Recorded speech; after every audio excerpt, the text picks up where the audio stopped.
Assalamualaikum warahmatullahi wabarakatuh. Salam sejahtera bagi kita semua. Pada hari ini kami akan mempresentasikan PPT kami yang berjudul Sistem Pernapasan Ikan. Kami dari kelompok 4 yang terdiri dari saya, Marisa Putri Amelia Azhar, dengan NPM terakhir 1020 sebagai moderator dan presentator 1, Diana Lukitasari dengan NPM terakhir 1048 sebagai presentator kedua, Anissa Nurbaiti dengan NPM terakhir 1065 sebagai presentator ketiga, dan Arif Muhammad Ilham dengan NPM terakhir 1059 sebagai presentator keempat. Penjelasan pertama yang akan disampaikan oleh saya sendiri. Untuk penjelasan lebih lanjut, mari kita simak bersama-sama.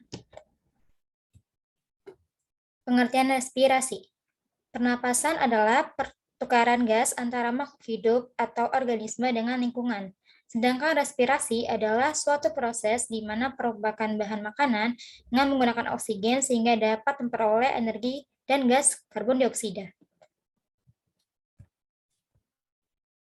Sistem respirasi pada ikan, insang dimiliki oleh jenis ikan atau spesies. Insang berbentuk lembaran-lembaran tipis berwarna merah muda dan selalu lembab. Nah, tiap lembaran insang tersebut terdiri dari sepasang filamen dan tiap filamen mengandung banyak lapisan tipis atau lamela.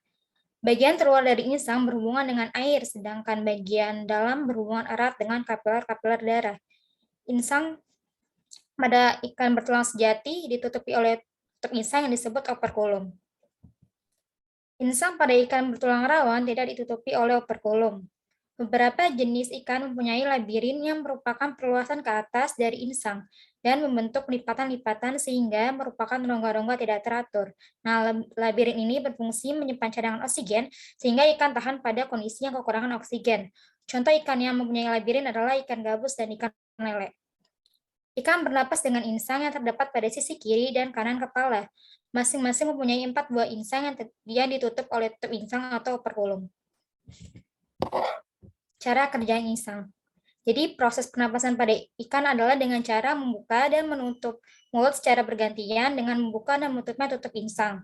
Pada waktu mulut ikan membuka, air akan masuk ke dalam rongga mulut, sedangkan tutup insang akan menutup. Selanjutnya, oksigen yang terlarut dalam air akan masuk berdifusi ke dalam pembuluh kapiler darah yang terdapat pada insang. Kemudian, pada waktu menutup, tutup insang akan membuka dan air dari rongga mulut keluar melalui insang. Bersama dengan keluar air melalui insang tersebut, karbon dioksida dikeluarkan. Penjelasan selanjutnya akan disampaikan oleh Diana. Kepada Diana, saya persilakan. Lalu yang selanjutnya ada faktor-faktor yang mempengaruhi konsumsi oksigen yang dibutuhkan dalam proses respirasi pada ikan. Pada setiap jenis ikan memiliki tingkat konsumsi oksigen yang berbeda. Terdapat beberapa faktor yang mempengaruhi tingkat konsumsi oksigen pada ikan, diantaranya yang pertama ada aktivitas.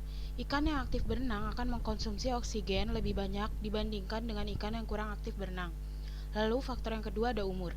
Ikan dengan umur lebih muda akan mengkonsumsi lebih banyak oksigen dibandingkan dengan ikan yang berumur lebih tua. Next.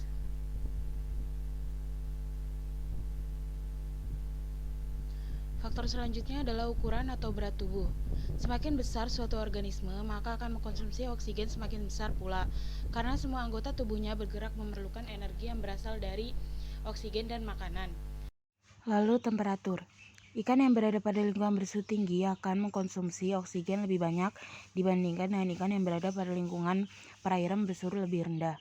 Hal ini karena semakin tinggi suhu perairan, semakin sedikit kadar oksigen terlarutnya.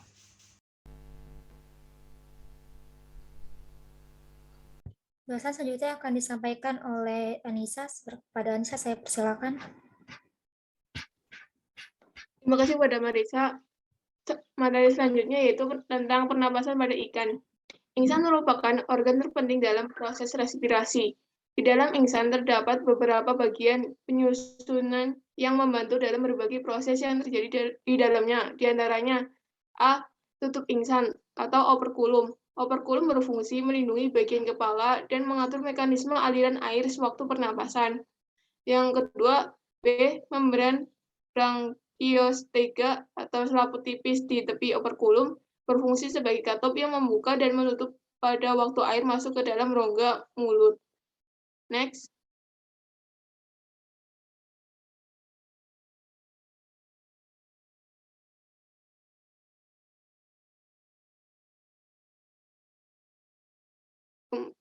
Kemudian yang ketiga yaitu lengkung ingsan atau arcus branchialis sebagai tempat melekatnya tulang tapis ingsan dan daun ingsan.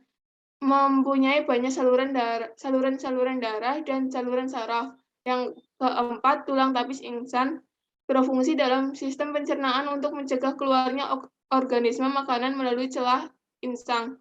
Yang kelima yaitu daun atau lembaran insang berfungsi dalam sistem pernapasan dan peredaran darah sebagai tempat terjadinya pertukaran gas O2 dan CO2. Kemudian yang keenam yaitu saringan insang atau tapis ingsan berfungsi untuk menjaga agar tidak ada benda asing yang masuk ke dalam rongga insang. Next. Sistem pernapasan pada ikan bertulang rawan. Insang ikan bertulang rawan tidak mempunyai tutup insang atau operkulum. Proses masuk dan keluarnya udara terjadi pada rongga mulut. Hal ini disebabkan oleh perubahan tekanan pada rongga mulut yang ditimbulkan oleh perubahan volume rongga mulut akibat gerakan naik turun rongga mulut. Bila dasar mulut bergerak ke bawah, volume rongga mulut bertambah, sehingga tekanannya lebih kecil dari tekanan air di sekitarnya. Akibatnya, air mengalir ke rongga mulut melalui celah mulut yang pada akhirnya terjadi proses inspirasi. Bila dasar mulut bergerak ke atas, volume rongga mulut mengecil, tekanannya naik, celah mulut tertutup, sehingga air mengalir keluar melalui celah insang dan terjadi proses ekspirasi CO2. Pada saat inilah terjadi pertukaran gas O2 dan CO2. Next. Sistem pernapasan pada ikan paru-paru atau biasa disebut dipnoi. Pernapasan ikan paru-paru menyerupai pernapasan pada amfibia. Selain mempunyai insang, ikan paru-paru mempunyai satu atau sepasang gelembung udara seperti paru-paru yang dapat digunakan untuk membantu pernapasan, yaitu pulmosis. Pulmosis banyak dikelilingi pembuluh darah dan dihubungkan dengan kerongkongan oleh ductus pneumatikus. Saluran ini merupakan jalan masuk dan keluarnya udara dari mulut ke gelembung dan sebaliknya, sekaligus memungkinkan terjadinya difusi udara ke kapiler darah. Penjelasan selanjutnya akan disampaikan oleh Arif. Pada Arif, saya persilakan.